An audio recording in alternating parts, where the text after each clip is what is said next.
साथी लोगों ने आजकल ठगी करने के अलग अलग तरीके इख्तियार कर लिए हैं। ये लोग सरेआम बीच बाजार में अपना खुद का कार्यालय खोलकर गरीब भोले भाले लोगों से नौकरी लगवाने या फिर बच्चों की पढ़ाई ठीक से करवाने के नाम पर लाखों से लाखों रुपए की ठगी कर चुके हैं। अब जब सातिर की सच्चाई लोगों के सामने आई तो उनके पांव के नीचे से जमीन निकल गई। ठगी का शिकार हो चुके लोगों ने अब इसकी शिकायत चंबा के सदर थाना में की है। ये मामला चंबा शहर के सुल्तानपुर का बताया जा रहा है। चंबा के मुख्य थाना में पहुंचे ये सभी वही लोग हैं जो कि एक शातिर युवक की ठगी का शिकार हो चुके हैं।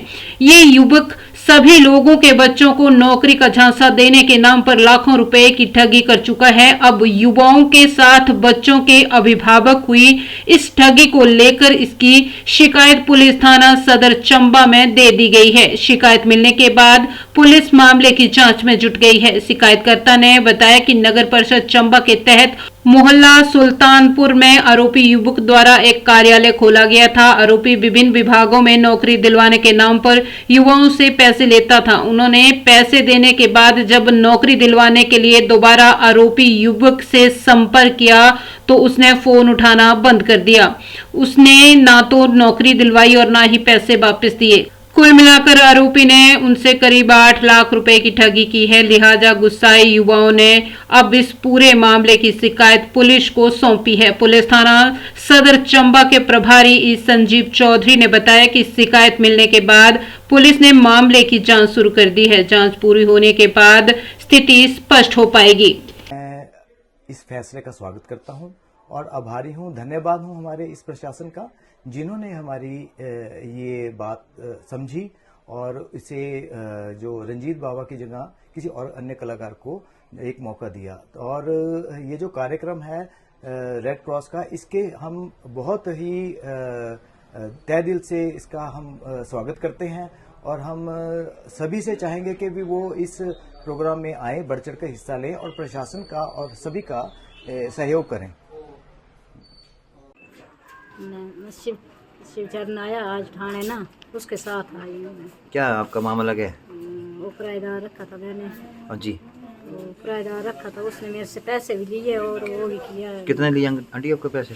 मेरे से 50,000 एक लिया है, 50 और लिया, 25 एक लिया है और किराया भी नहीं लिया। 1,45,000। आपने क्यों दिया इतना सारा पैसा इनको? उसने बोला कि मैं आपकी बेटी को नौकरी लगाऊंगा और लड़के को BSc कराऊंगा।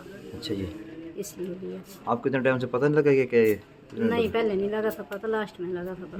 अच्छा, कब जब लगा? फ्रॉड कर गया था। अच्छा जी, तब लगा था पता, अभी नहीं लगा। क्या बोल रहे हैं, क्या झांसा दिया आपके बच्चे को? ये लड़के को बोला BSc कराऊंगा और बेटी को नौकरी दिलाऊंगा मैं। अच्छा जी। हाँ जी। एक ने स्टाफ नर्स की है ट्रेनिंग, बोला NHP में लगा दूंगा मैं। अच्छा जी। एक ने JFT की है, उसको बोला मैं कहीं लगा दूंगा। 50,000 उसका दिया, 50,000 एक का दिया, 25,000 भतीजे का दिया और बेटे का 20,000 दिया है। मेरा नाम अभिषेक सिंह, मैं साहू का रहने वाला हूँ। यहाँ पे सुल्तानपुर में एक जॉब क्या बोलते हैं प्राइवेट कंपनी का उसने बताया कि प्लेसमेंट के बारे में बताया। नाम है शिवचरण। उसने बताया कि जैसे मल्टीनेशनल कंपनी है चंडीगढ़ में या दिल्ली में, तो उसके रिगार्डिंग वो लोगों से पैसे लेता रहा और उसने कहीं से 50,000, कहीं से 60,000, कहीं से 10,000, कहीं से 20,000 और हमें उसने बताया कि एनिमल हस्बेंड्री में कुछ पोस्ट हैं, तो उसके रिगार्डिंग उसने हमें बुलाया। उधर बुलाने के बाद उसने हमें एक सेक्रेटरीट का फर्जी डॉक्यूमेंट दिखाया। उस डॉक्यूमेंट में उसने बताया कि ये पोस्ट है और चंबा जो डिस्ट्रिक्ट है वो उसके हवाले है। जो वहाँ पे जो भी जॉब लगेगी वो उसके थ्रू लगेगी, ट्रेनिंग भी वही करवाएगा। तो उसके नाम पे उसने हमसे, मेरे से और कई बंदों से 50,000 रुपये लिए हैं। और उसके उपरांत जब मैंने उसको 1 महीने बाद फ़ोन किया कि ट्रेनिंग कब होगी, कैसे होगा, क्या शेड्यूल है, तो उसने फ़ोन उठाना बंद कर दिया। हमारे नंबर ब्लॉक कर दिए। व्हाट्सएप पे वो बात ना ही कॉल उठाता था, ना ही वो चैटिंग पढ़ता था, हमारी जो भी मैसेज करते थे वो नहीं पढ़ता था। उसके बाद मैंने अभी 6 तारीख को पीछे सदर थाना चंबा में एक एप्लीकेशन भी दी थी। उसके बाद आज मुझे पता लगा कि वो इधर आ रहा है, तो उसके उपरांत मैं भी इधर आया। तो जब हमने उससे पैसे मांगे तो वो आनाकानी कर रहा है और उसके एक मामा जी हैं वो भी उसके साथ आए हैं। वो बोल रहे हैं कि हम आपको किस्तों में पैसे दे देते हैं, चेक देते हैं, ऐसे प्रोवाइड करवा देते हैं। वो बहाने लगा रहे हैं। उससे जो भी वो बातें बोल रहे हैं उससे हम संतुष्ट नहीं हैं। तो आप सभी मीडिया कर्मियों से और प्रशासन से अनुरोध है हमारा कि इस विषय में संज्ञान लें और हमें जल्द से जल्दी इंसाफ मिले। क्यों आया है? नमस्कार जी, मेरा नाम सुनील कुमार है और आज हम यहाँ पे एक रिपोर्ट देने आए हैं। रिपोर्ट है शिवचरण नाम का एक आदमी है जिसने हमारे सुल्तानपुर में एक कैरियर काउंसलिंग का ऑफिस चलाया हुआ था, जिसमें यहाँ के स्थानीय बहुत सारे बच्चों को उन्होंने गुमराह किया कि एडमिशनें वगैरह और क्या बोलते हैं ठेकेदार के थ्रू नौकरी वगैरह देना, ऐसा कुछ, हाँ, जॉब प्लेसमेंट की वो वादा कर रहा था और काफ़ी सारे लोगों को उन्होंने ठगी दी। उसमें हम भी हैं, आ गए अड़ेके में, है ना जी। तो 3-4 बच्चों के मैंने भी नाम दे दिए थे उसमें, तो पैसे की ठगी हुई है। तो बहुत दिन हो गए, 6-7 महीने हो गए, ना तो वो कॉल उठाता है ना वो हमसे बात करता है।